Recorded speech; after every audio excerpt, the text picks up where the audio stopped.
to be that auto mechanics had, well, some unusual ways of doing things. Sort of haphazard, weird, funny, and downright dangerous. The mechanics weren't very well trained, if at all. Horsepower had a different meaning altogether. So did suspension, bodywork, training, and customer service. Not anymore. Today's shop is much different, making use of the latest technology, tools, diagnostics, and repair techniques. The trick is to do the work safely so you can go home in one piece. But wait a minute, not so fast there, you auto service technician, you. The first thing you need to do, the very first thing, is to warm up a bit. Stretch. Get those muscles blood flowing. And yeah, that includes the brain muscle. If you get warmed up, there's much less of a chance that you will strain or pull a muscle, hurt your back, and yes, a warm-up even helps you think. So get to it before you get to it. Let's start with the basics. First of all, get trained on everything you might be doing. All the machinery and tools, where you can find the first aid kit, the eye wash, and the fire extinguisher, and anything else you might need. Second, keep a clean work area. Yes, this means cleaning up after yourself, but it's worth it. When there are parts, pieces, oil grease, chemicals, power cords, supply lines, and general gunk all over the floor, you can, or will, slip, trip, or bang yourself up. So be a good housekeeper and keep your space clean. Third, wear any personal protective gear that's needed, or even if you just think you do. Eye protection, gloves, shoes, or hearing protection. It just depends on what you're doing. So plain old common sense will go a long way in preventing an injury. When you are bent over a fender for hours at a time, and who isn't, take a break every 30 minutes or so and straighten up, stretch, walk around a little, and let your body relax.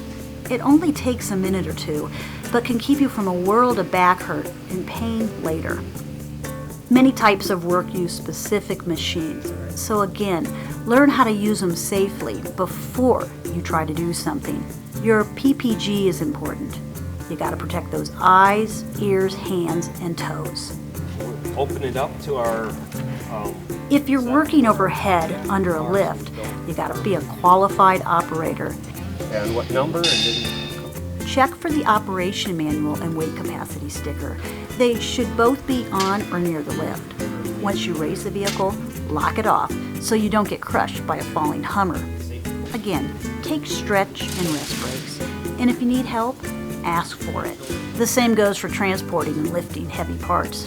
Yeah, it's tempting to be macho and do it yourself. But when that muscle tears, or a disc slips, or a joint gives out, that macho thing turns into a lifetime of treatment and pain. It's simple. Just ask for help.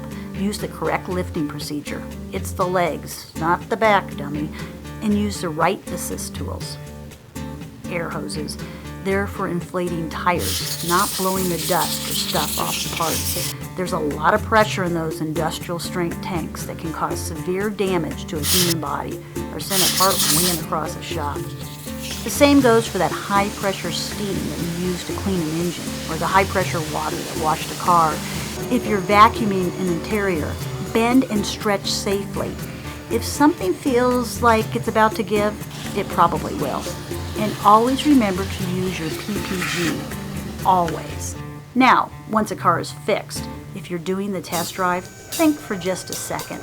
The parking or used car lot or the nearby streets are not a race oval or an obstacle course.